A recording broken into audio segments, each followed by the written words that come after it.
What you need to take down a slimy dragon man is 9 meat shields and a love life so hot it shoots fire. I'm Sam. Love is fleeting, but Krull is eternal. I'm Tyler, and you're listening to Stinker Madness. What's that smell?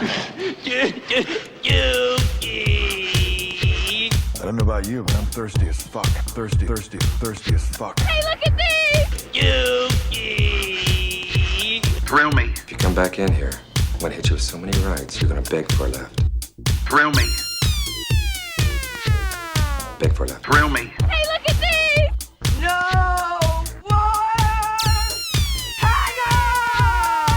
It stinks.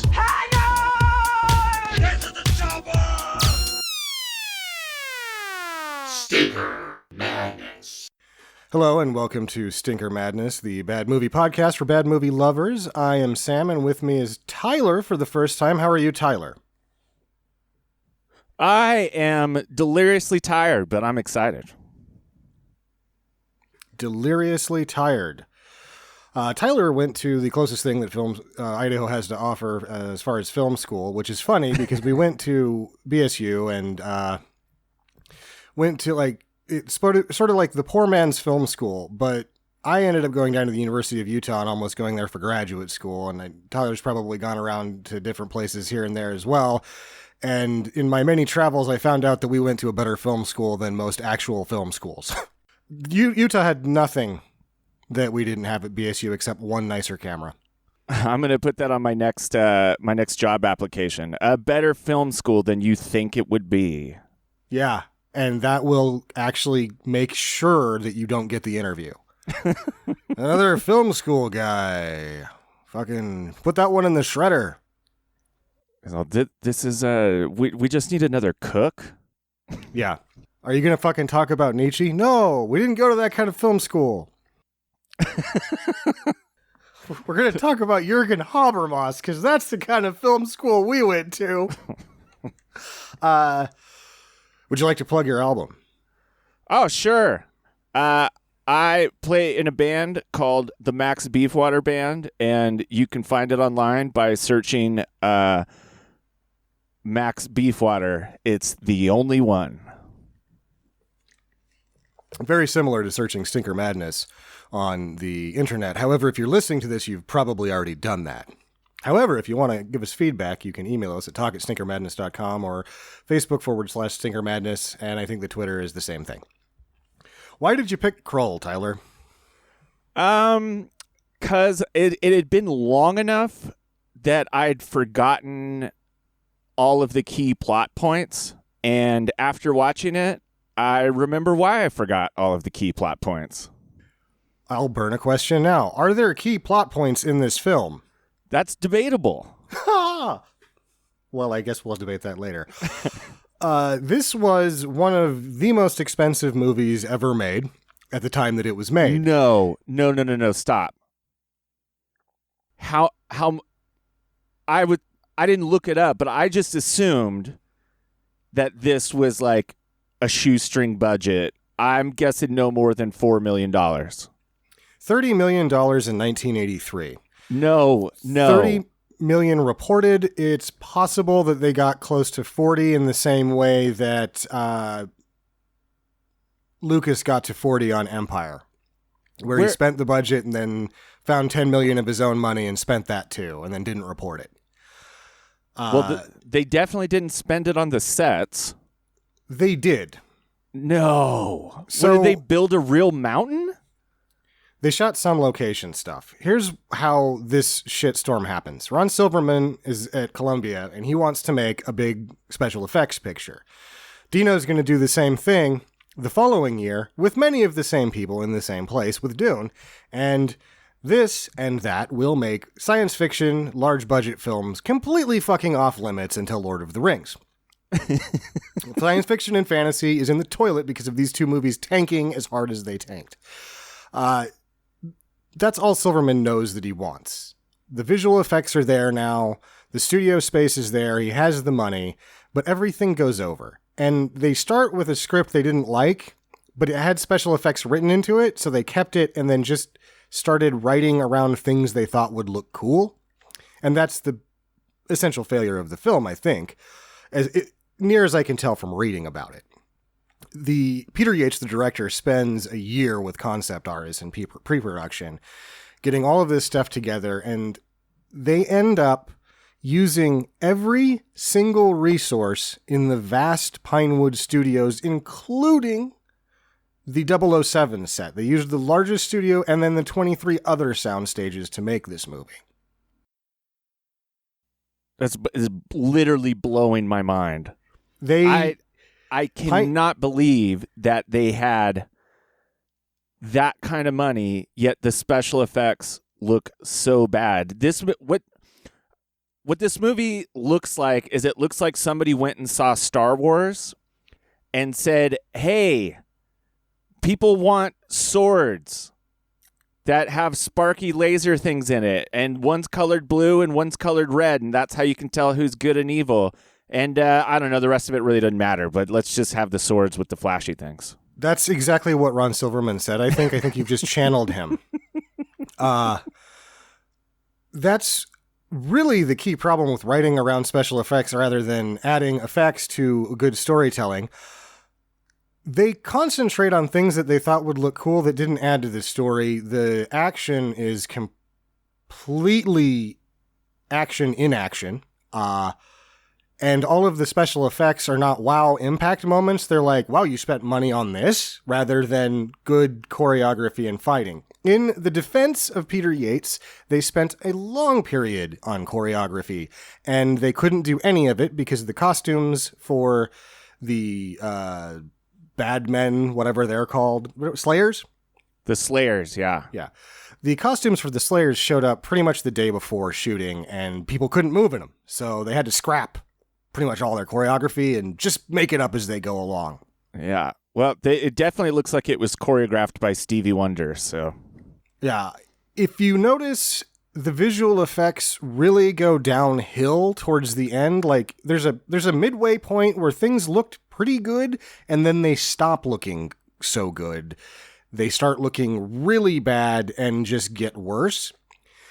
They were all so psychologically destroyed by the production of this film that Peter Yates said, fuck it, everybody take 3 weeks off, and when they came back, they fucking mailed it in.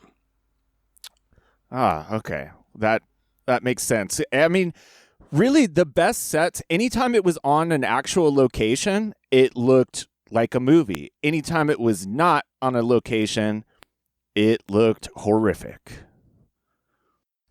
The matte work was particularly bad at the end and particularly good on the front end. I know exactly what spot that you're talking about, because you can actually, it's like when they're at the very end, when they're running across that bridge, you can see the green screen wall, like not totally matted out in the back. Any of the work with our hero, the guy that was in 9 episodes of Deep Space Nine at one point, because that's what happens when you star in this movie. His matting at the end is just god-awful. It's just horrible. But there's some sequences on the front end where you're like, whoa, they're really doing a good job. And it's like every time I watch this, because I seem to space it out 5 to 10 years, I've seen this movie a lot. I have the same exact effect. I'm like, is this actually good? And then halfway through, you're like, nope, this is a turd. Because it just falls apart little by little until it explodes about halfway through. Yeah, it at about the halfway mark, it seems like it's almost kind of turns into a different movie, and then every 30 minutes until the end, or every 20 minutes, it's like it almost seems like you're watching a completely different movie. It's like, we're fantasy, no, we're sci-fi, no, this is action. They didn't really try very hard for the comedy thing, so we can't really give that one to them.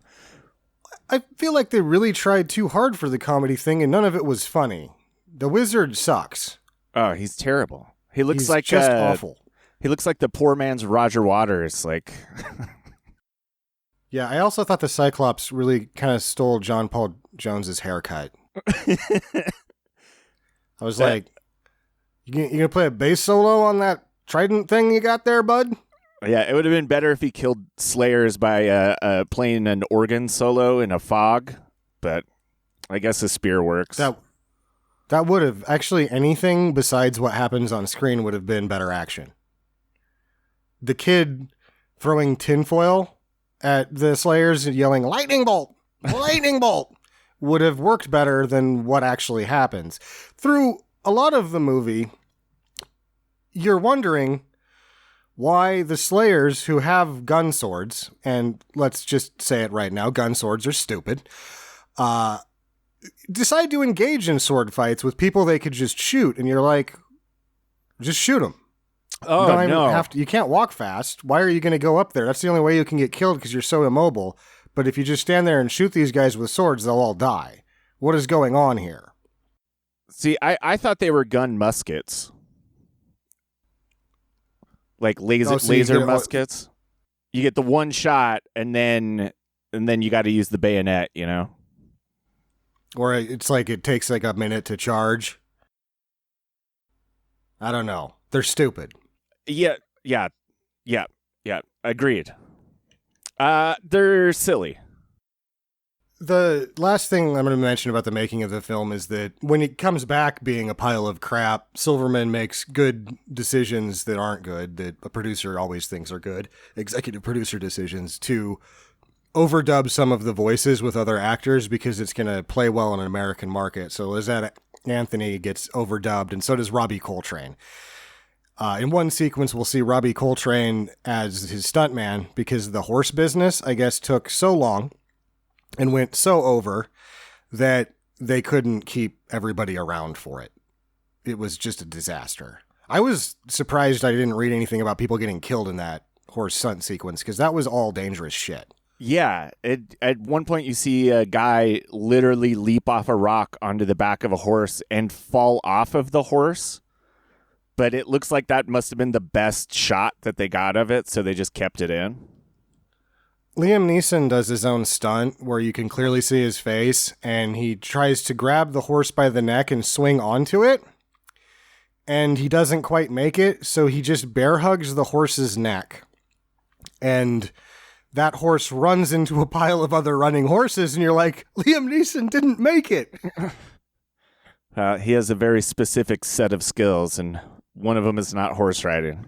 No, in this movie, his very specific skill is getting shot. The funny thing about Liam Neeson in this movie is he's probably about the 9th best actor in it. That's not good. No. I mean, I'm pretty sure he's at least Oscar nominated. He's got to be the only one that's Oscar nominated, possibly Oscar winner, that was in the movie Krull.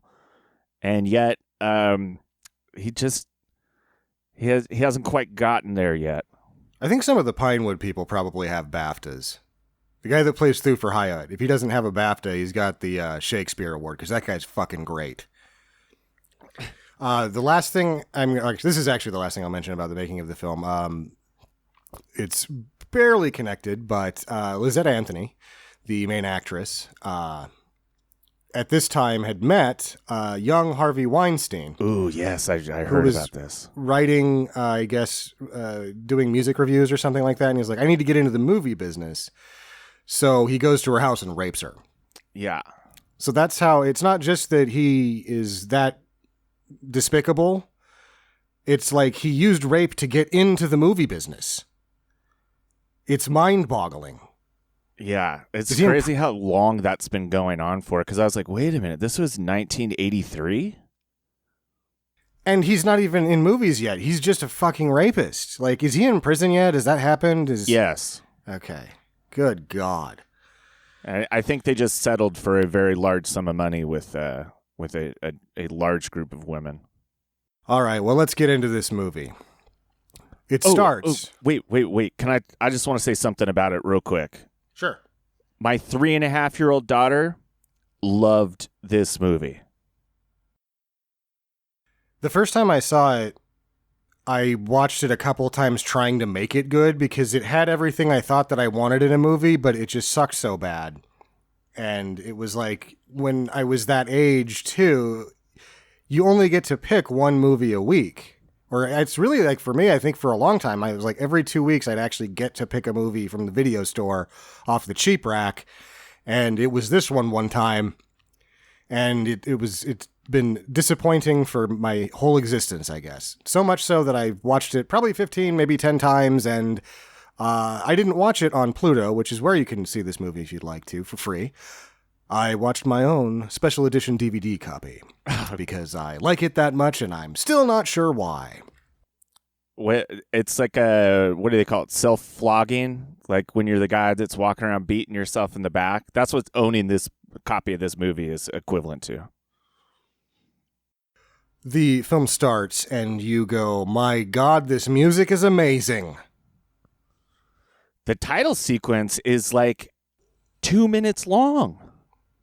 The title itself is visual effects, and you're like, holy shit, they've pulled out all the stops. And this might be James Horner's finest work. It's really good. But then everything else happens. A movie like this, which is filled with bad special effects, could be saved if the acting was there. And it's not. It's not. The writing's not there, and the purpose of the visual effects is completely missing, which we're now greeted with some visual effects that are fairly ambiguous, because I wrote down, noisy asteroid. Wait, it's a spaceship. I've seen this movie 10 times and I keep forgetting everything about it. Yeah. Wait, is it kindling? No, it's a fortress spaceship. That thing doesn't look good.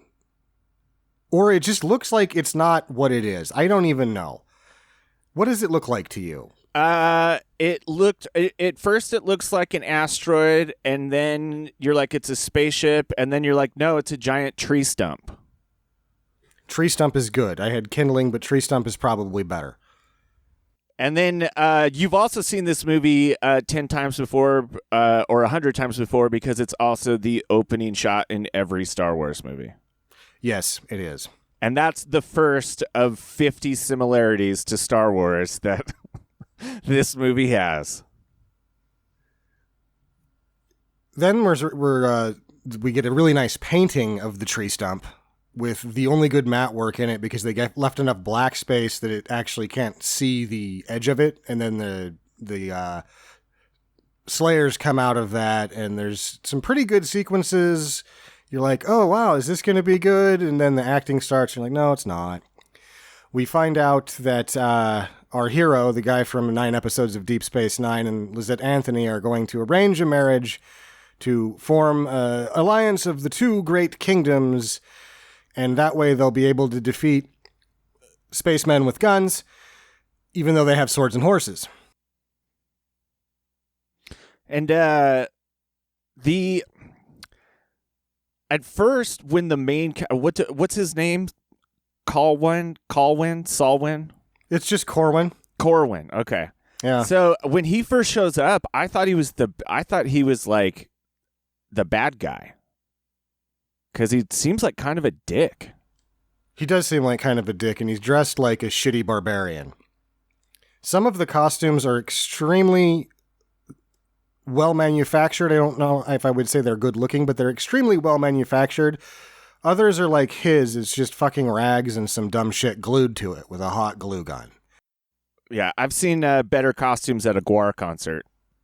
There's hardly better costumes than at a Gwar concert, let's be real. That's true. I probably put the bar a little high there. I do notice, and I think I've mentioned a couple times on the program, that I play the Destiny franchise. The Hive is straight up just this shit. As I'm watching it this time, post playing Destiny for 5 years, I'm like, holy shit, the Taken King expansion is just all of the good ideas from this movie that were poorly executed a lot better. But the visual is like, no, this is straight up where they got this. Holy crap. Nice. Yeah, and everything that this movie didn't get from Star Wars, it stole from The Lord of the Rings. Yeah, absolutely. So how old were you when you first saw this? I had to be like 12.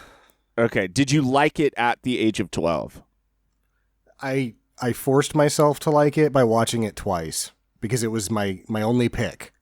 You're like, in 2 weeks. I like Conan. I like Star Wars. I should like this.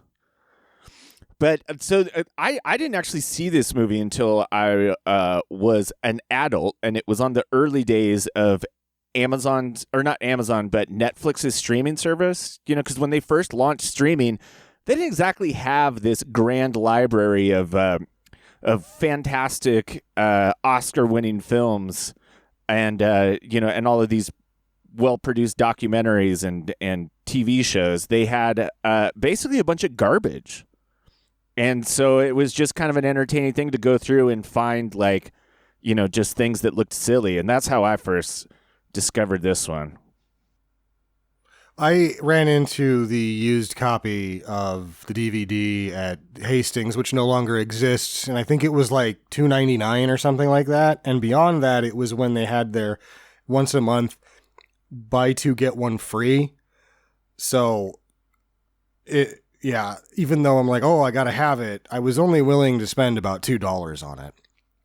During that same period of time that you're talking about in the fledgling Netflix streaming, when it only had crap on it, I watched it constantly. That's what almost every Saturday, a friend of the program, Roman, and I would just watch shitty movies all day long on Netflix. It was great. Yeah, I saw it a couple times on there. Well, the wedding is going to go, even though both of the fathers are too grumpy. They're just super grumpy. Like, we should just fucking kill each other and get this over with and save these spacemen some trouble.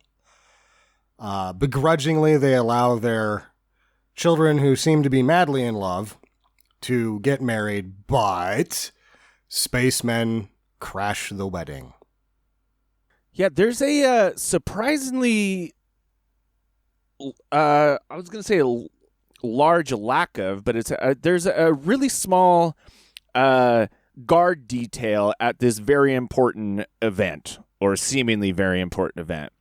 Two kingdoms are coming together, and they're like, hey, there's also these aliens that are here killing everybody. How many guards should we get? I was like, I don't know, like 10, 12. Well, the one king says he had 300 men when he left, and the other guy was like, well, I sent 20 to help. I think they're just all dead.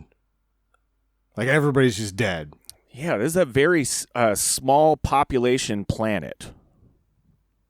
At this point, why do the spacemen even care? I guess we'll find out later. It's because the giant space monster has a slimy boner for this lady. So hey, that. I might describe how I felt about her in the same way. Oh, well, she was in Playboy in 1988. If you, get a wild hair later. I will.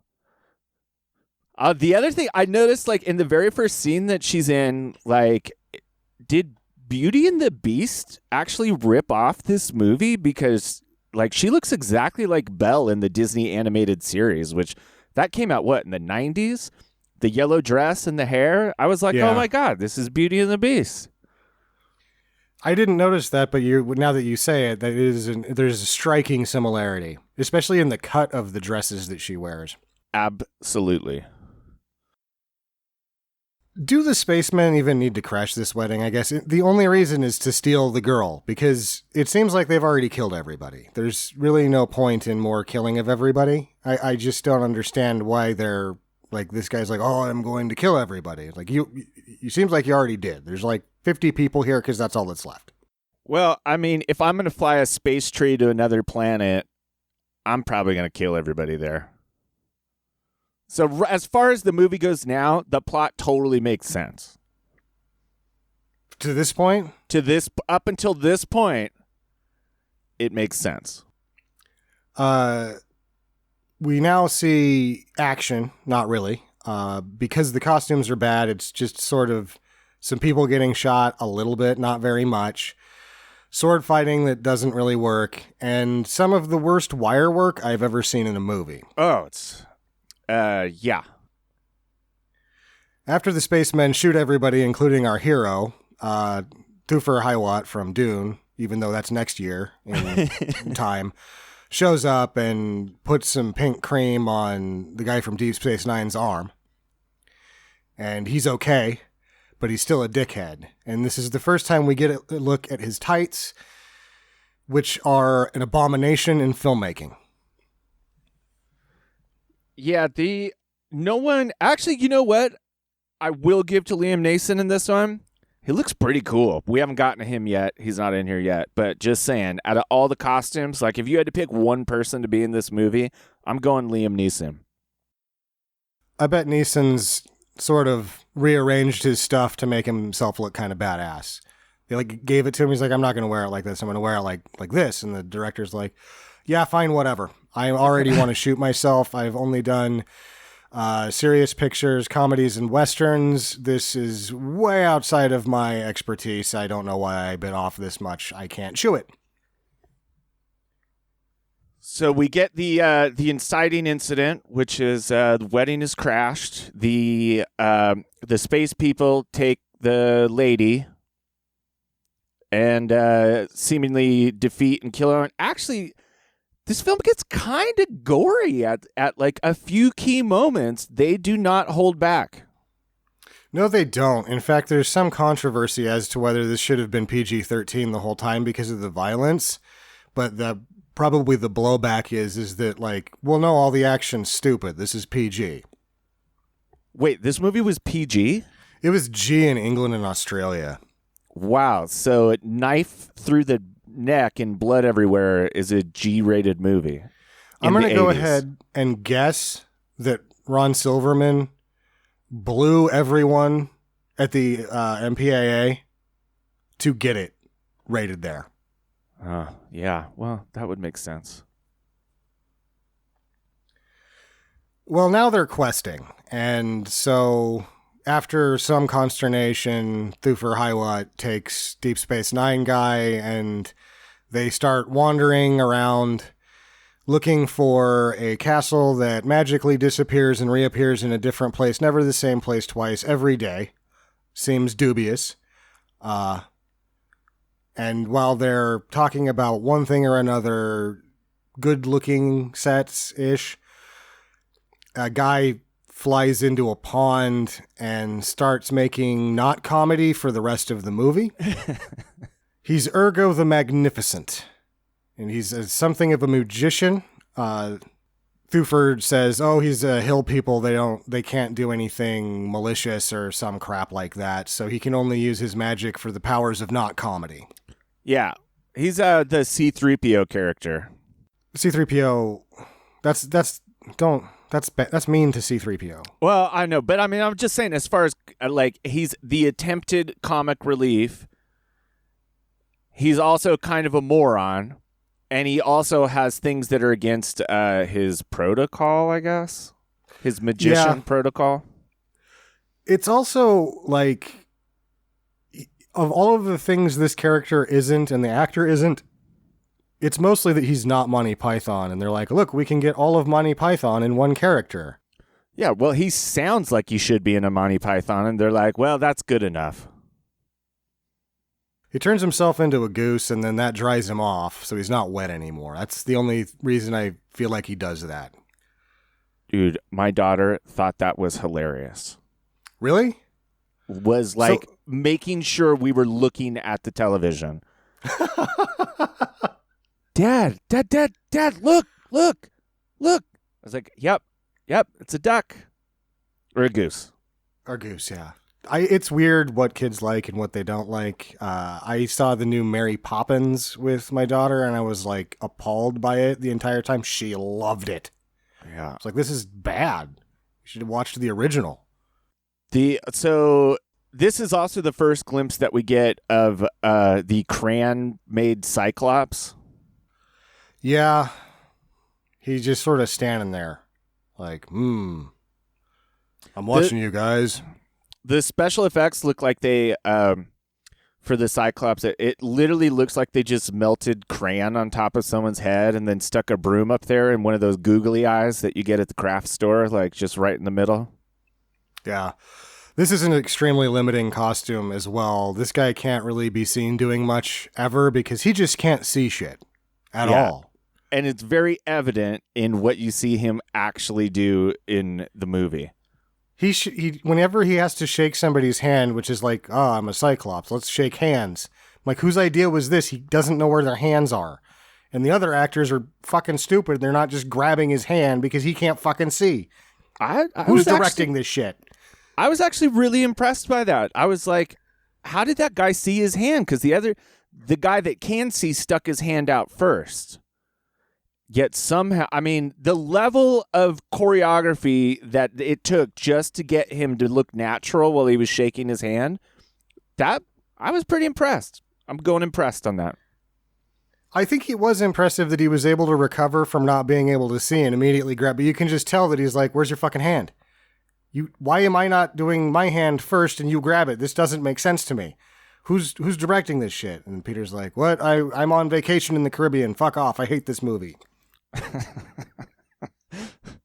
We get our first attempt at some Jodorowsky style videos or visuals with the queen, princess, whatever she is at this point, is in an eye set, and it looks pretty cool.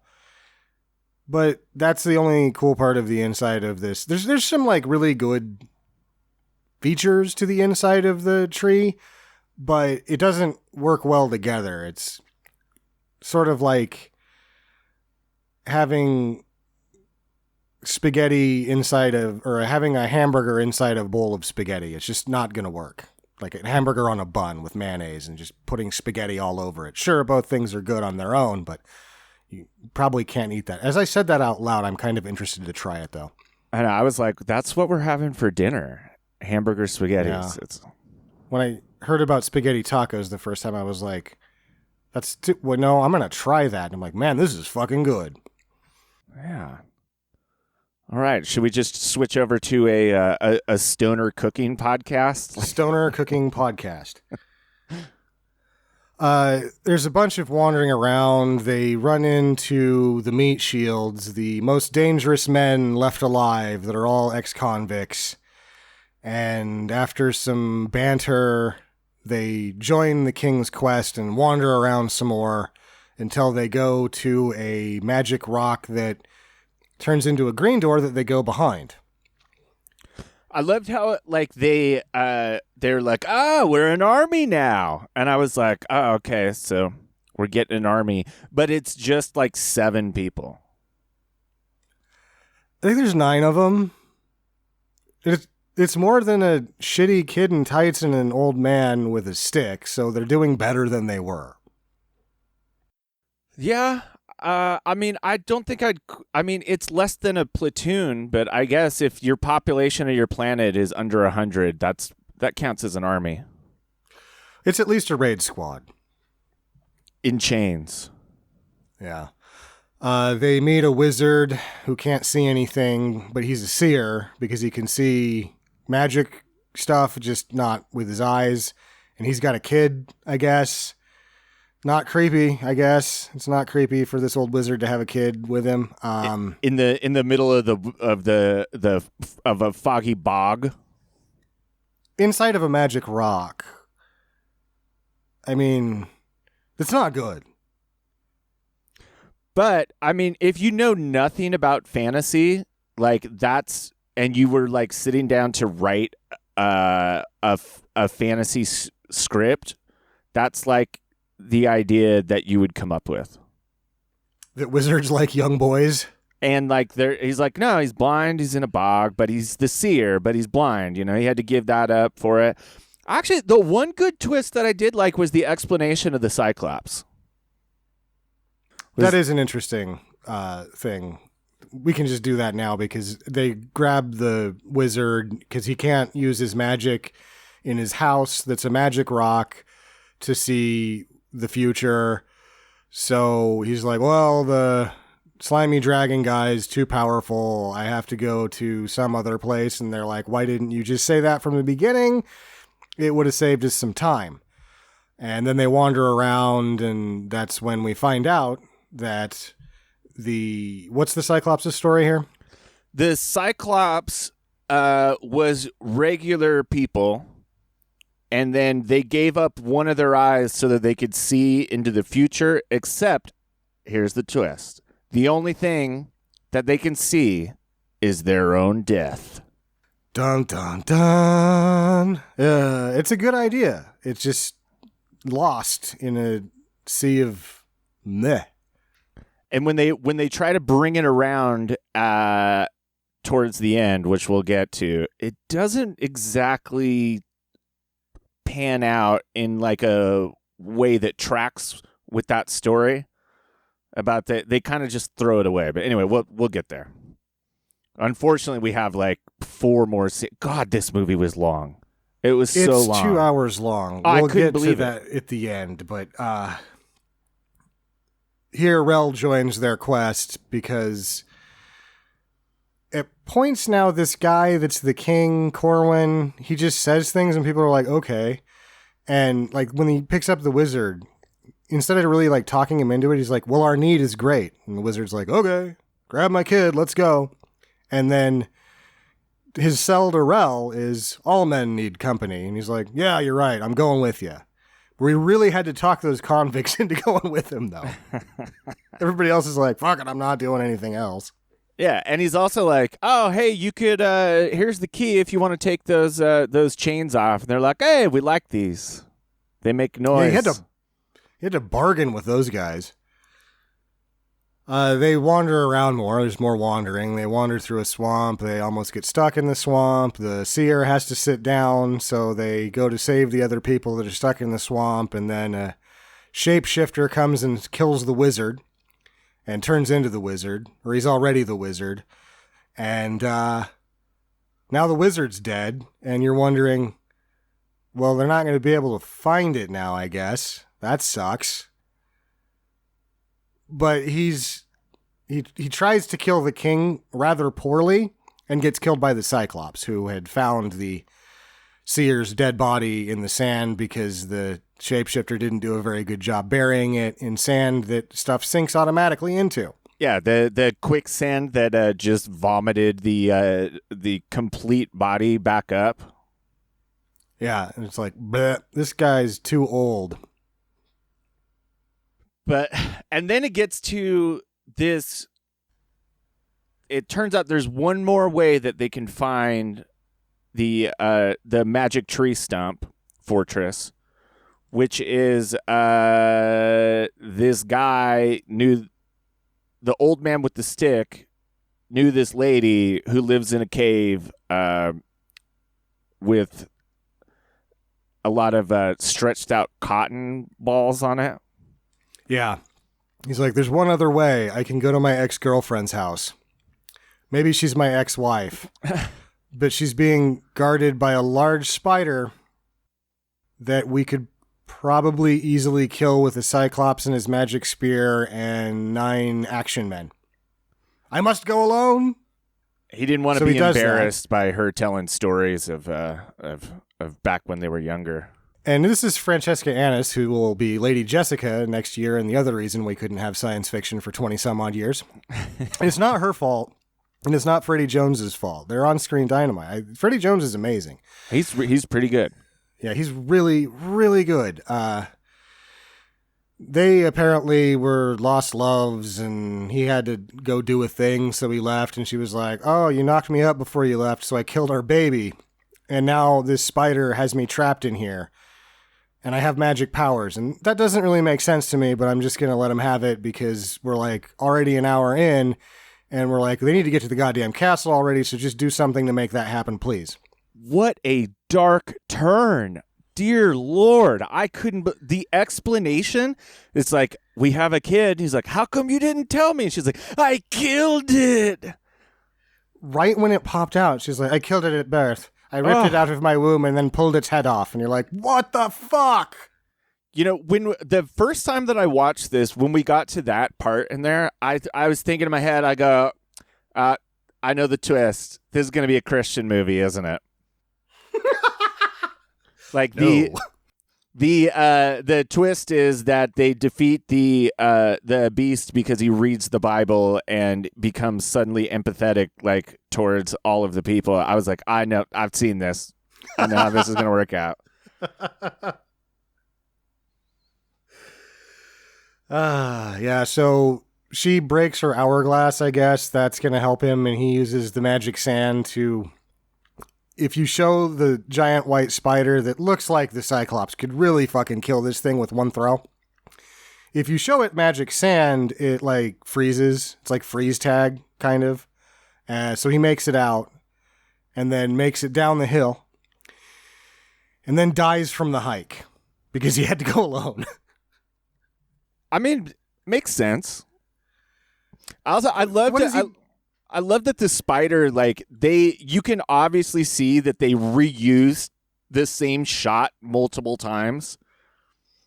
So on the way in and the way out, you're just getting the exact same shots of the spider, which is what baffles me as to where this $47 million or $30 million or something went.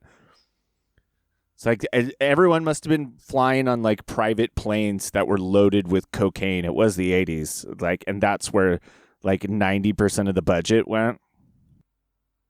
No, it's because it's Columbia who's making this that used every resource at Pinewood. They had to rent out all of Pinewood for months. Pinewood charges a lot of money. Regardless of how you do with their resources, that's up to you. But if you want all of it, you're going to be one of the most expensive movies made to date, and that's what they did. One of their big mistakes. What does he die from though? Like, what is it?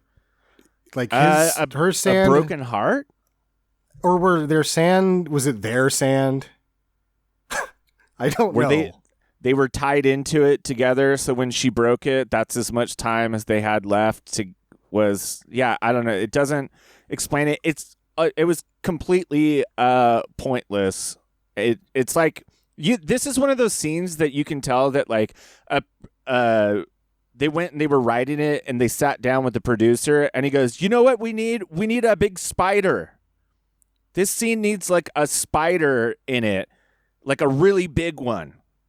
And they're like, I guess.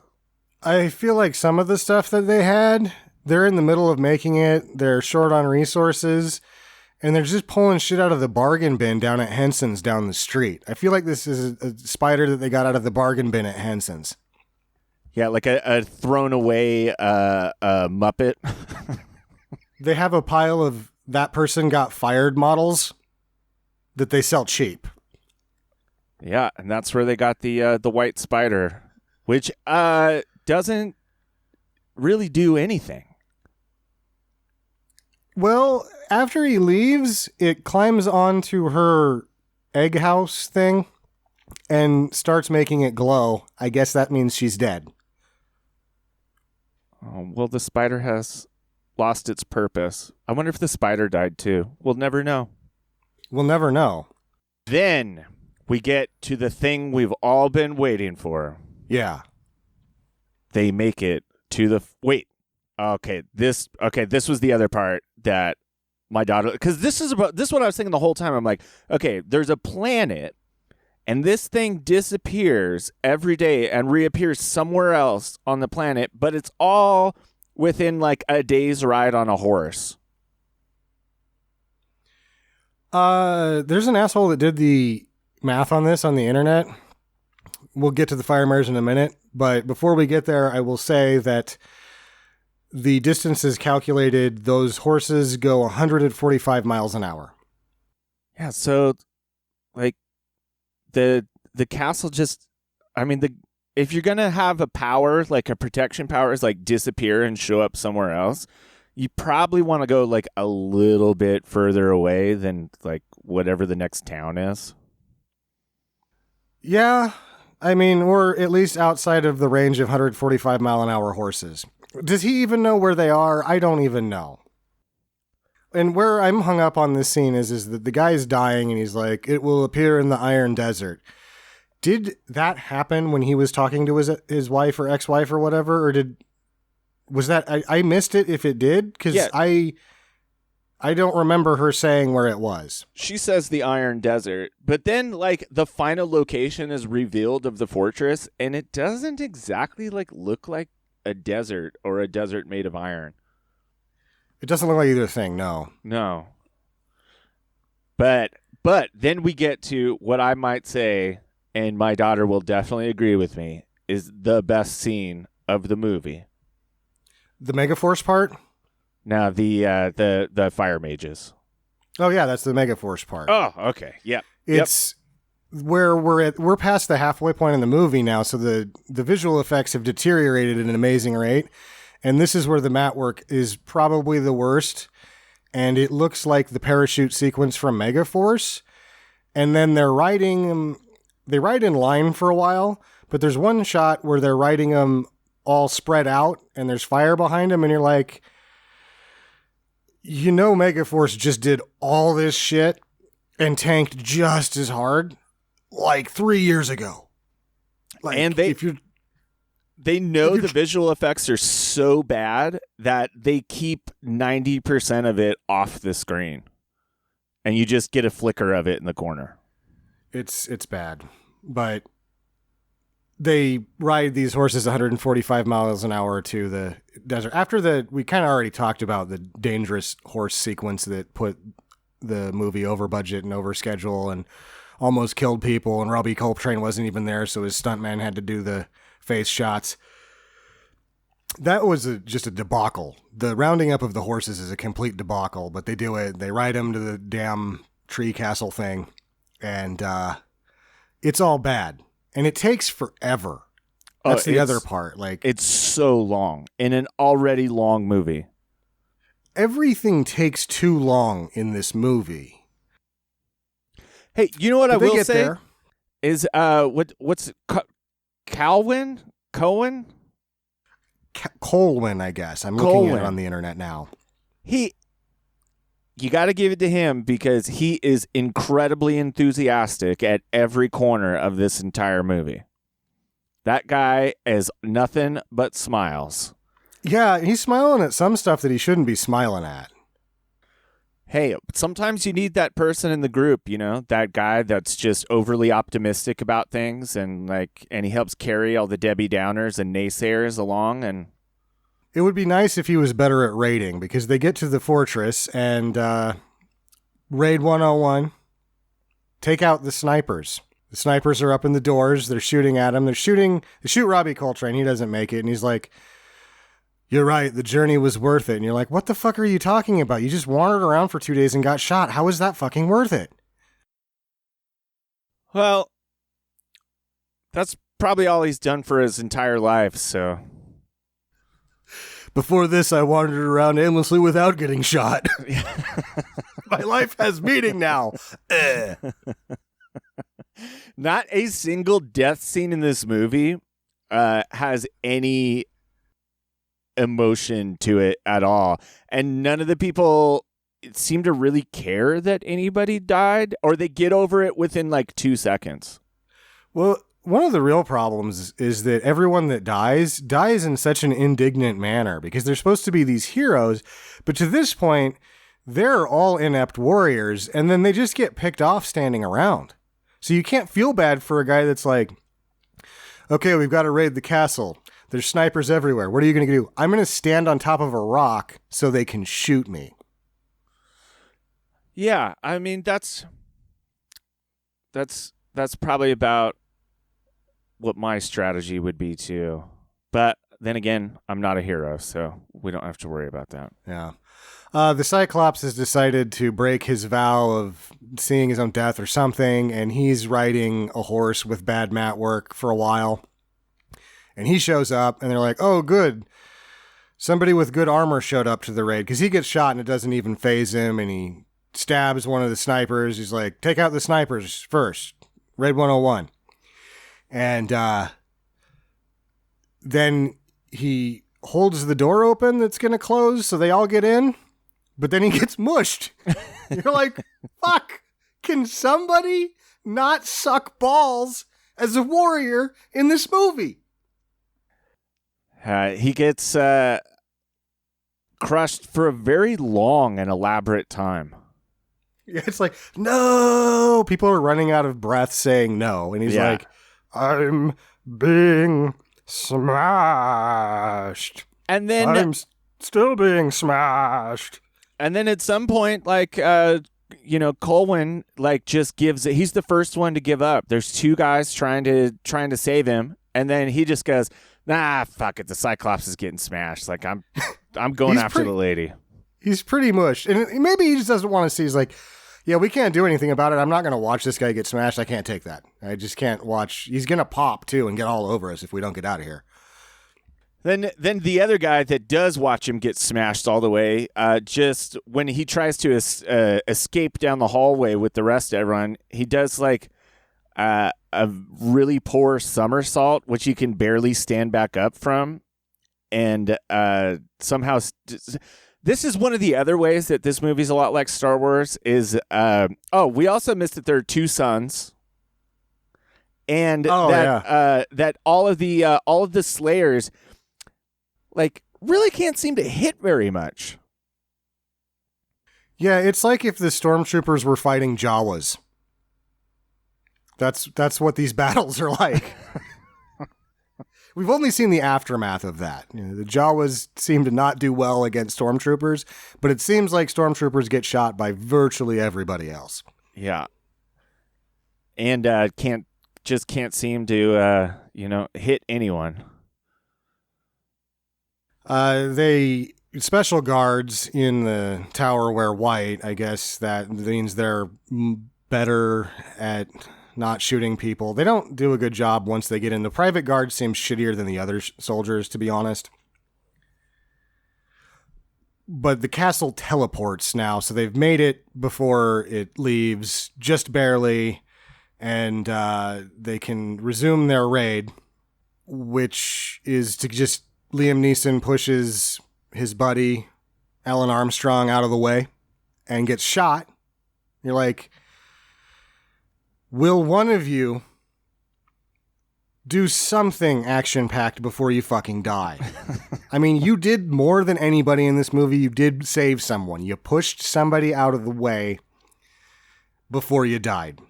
I'll give you that. But it would be great if you could maybe kill one of these guys that can only walk about 1.5 miles an hour and seems to only have one shot that isn't very well aimed. Yeah, they're pretty slow. Also, when Qui-Gon goes down, also he's got the Jedi braid, the Padawan braid.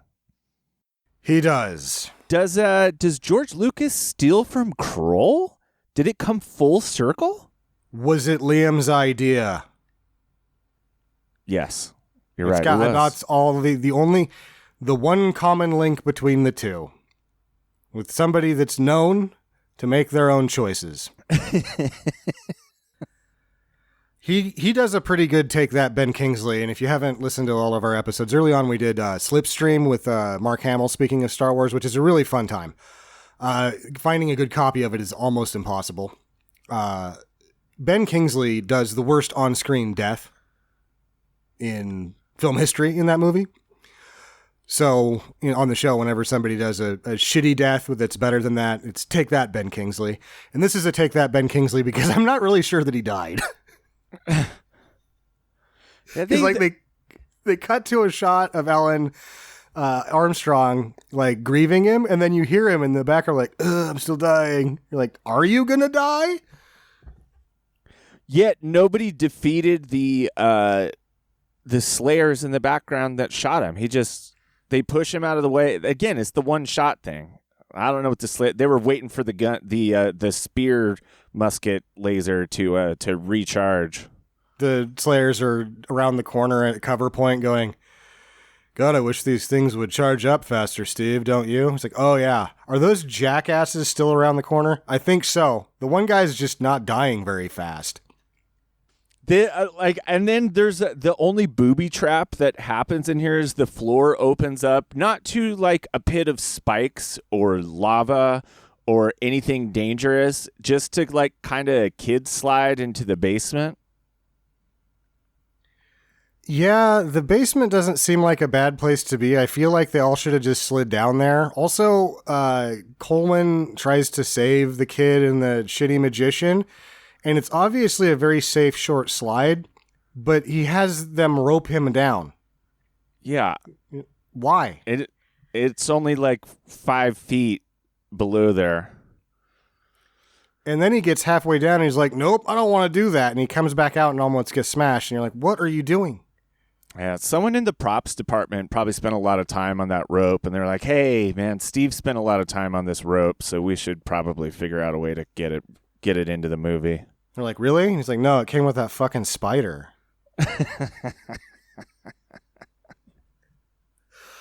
After wandering around more inside, we find the magic egg room thing that the Princess Queen is locked in.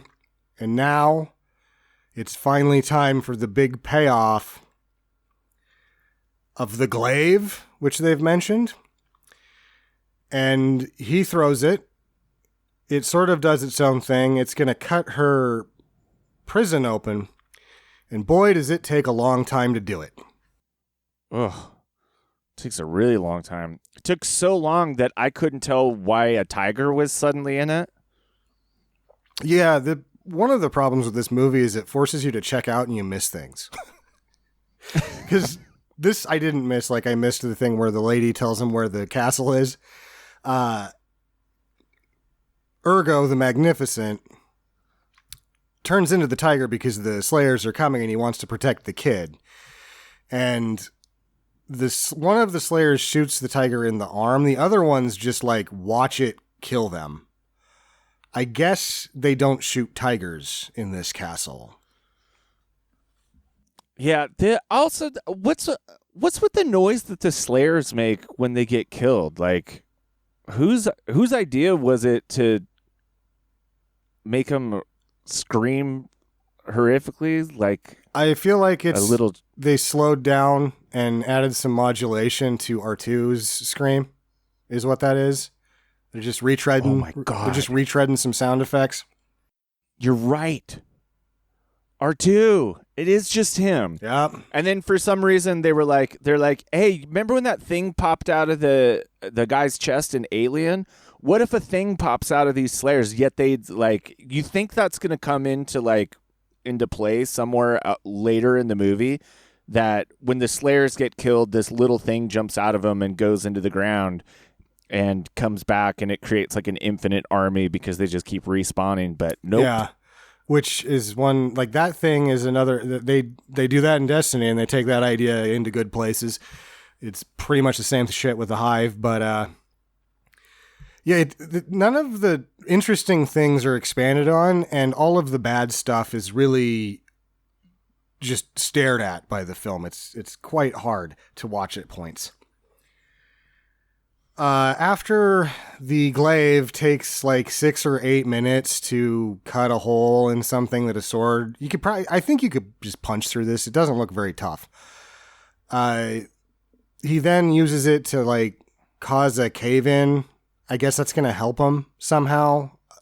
But then the Dragon Man shows up. And if you want a good look at this guy, just look at the poster, because you're not going to get a good look at him in the film. He didn't look, I guess, all that great, so he's always in the dark and they blur him and all sorts of stuff, but he's really tall and slimy. He's like King Kong. He's like King Kong size tall, but you're right. Like, when I looked at the poster again after, I was like, oh, well, that thing actually is pretty scary. Choosing to focus on the wrong things again. Yet his only attack move is to stand there and he's like fighting a original Nintendo system boss, you know, where he has like one move where he stands and then he shoots a really slow ball of fire and then he jumps up really quick and you just got to like duck it and then jump over and hit him in the head and he's done, which is essentially kind of what happens a little bit. It's what happens in video games. I feel like there's a lot of like video games where like they made an arcade game of this to tie in with the movie, which tanked horribly. And I believe the arcade game, it didn't do as bad as E.T., but yeah, I don't think that anyone wanted to play it. But the other like things in video, like having to just fight a giant guy, and that happens in video games all the time. It's just that you usually fill him up with cheap bullets, and that works better than letting the Shurookarang do its thing. Because I just don't feel like Colwyn is controlling this thing at all. I feel like it's got a mind of its own. Yeah, the fantasy, what is it? Chinese star throwing. That's why I throwing called it star. a Shurookarang, because it's like a shuriken and a boomerang. But it's also like self-aware. Yeah, and responds to the Force, I guess. Like, because at the end here, he gets Force powers. And... Yeah. I can't tell if he thinks he's controlling it and it's just doing its own thing, or if he kind of is willing it to do stuff. But this is where the movie's like, you finally get to see the awesome Dragon Man. We're not really going to show you him, but that coolest weapon ever that you saw on the front, now you get to see it in its full glory, and you're like, this is all stupid. Yeah, there's no point when the guy's using the fantasy throwing star that you think, even as a kid, I would have been like, oh my goodness, I want one of those. Like, it just looks silly. It just looks silly and it's dumb. And he should have been using it the whole time. You'll know when to use it. Yeah. Yeah, like on the snipers? On the snipers. Or any time that people with guns are shooting you. Also, Raid 101... pick up their guns and use them if you don't have guns. How many people died because he forgot that was in his pocket? Everybody except for 3. Yeah, there's a high body count for the good guys in this movie. They're not every single good guy that you get introduced to, other than basically 3 or 4 people, like, just end up dying before the end of it. Eventually, the Glaive Shurookarang will decide to stab the slimy dragon man, and he goes down. Colwyn then's like, I want my super awesome thing back, but it's like, no, I'm going to stay in this guy, which is why I think he has no control over it, because it knows, dun dun dun, that the slimy dragon man is not dead yet. Because he tries to pull it out and the dragon man gets up. So the Shurookarang's like doing its best to kill this guy, and Colwyn isn't helping. So his wife, I guess, or his fiance, is like, no, it's our love that can beat him. And then they remember that they can shoot fire out of their hands. Yeah, I didn't see that coming. I got to be honest. I'll give it to the movie a little bit. I did not see like a giant flamethrower just suddenly coming out of their hands, but yep.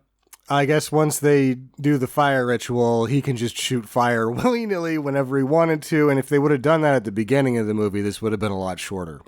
Yeah, well, yeah. Had they done it at the beginning, the movie would have been 20 minutes long and hailed as a masterpiece.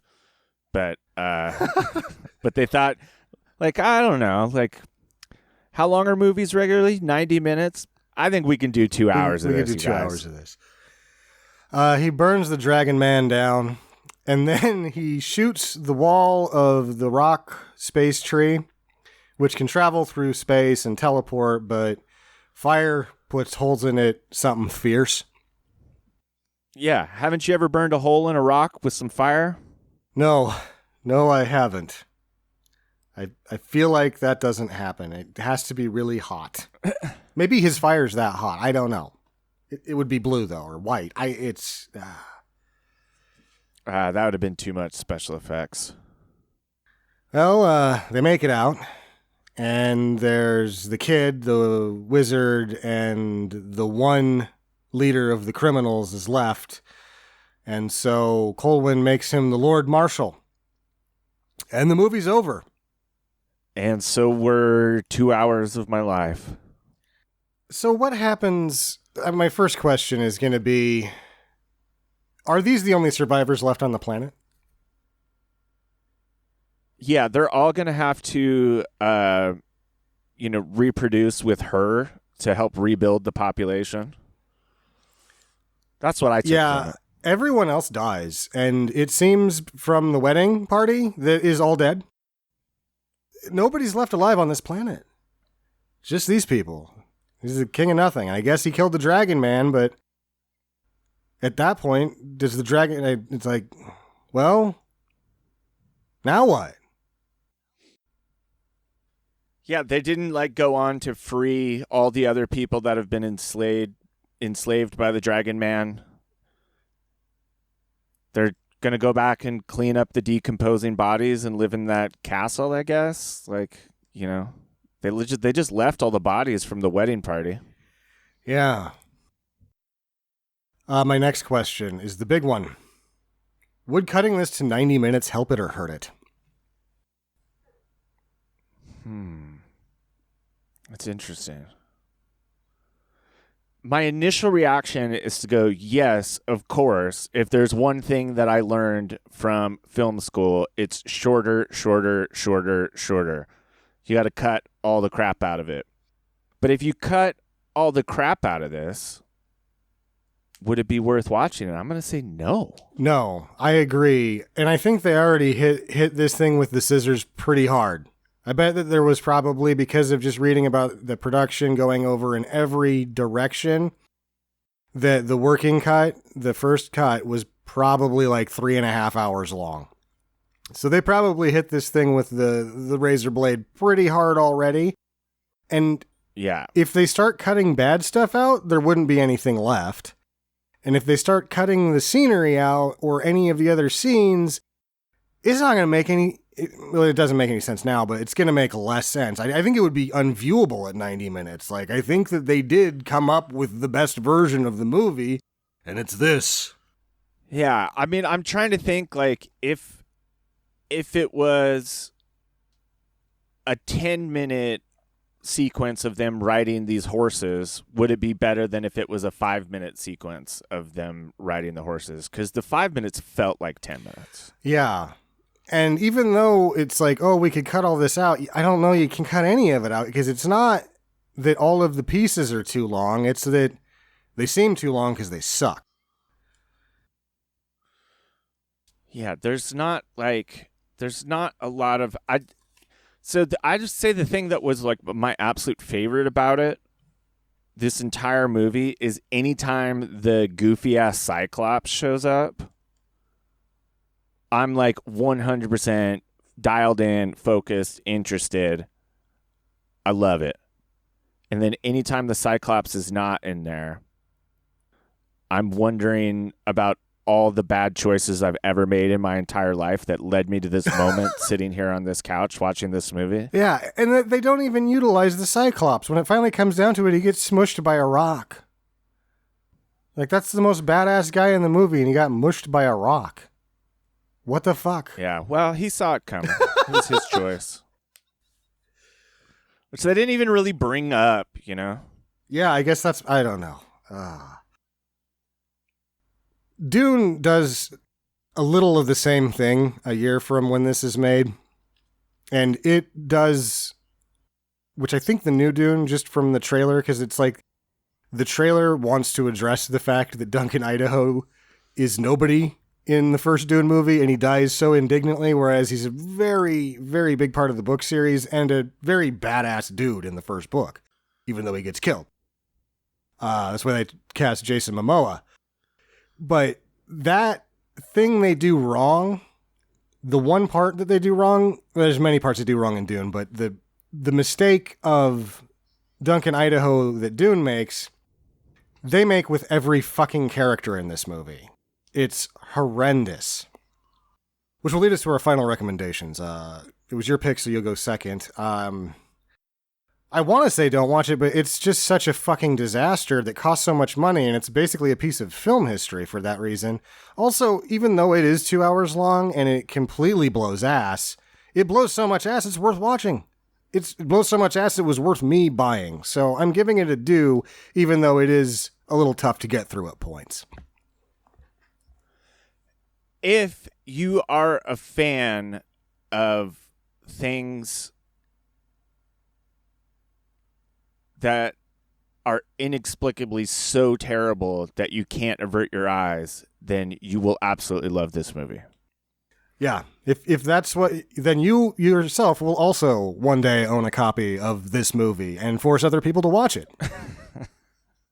I think the reason we hadn't, because I was like, man, I feel like we've already done this. And I looked at the movie list and we hadn't done it. And I'm like, okay, didn't we do this? And the reason is that we were struggling years ago on whether we were going to do it or not. And so we watched it. And it's rare that we do like a pre-screen on a movie. That's how wary we were of this film.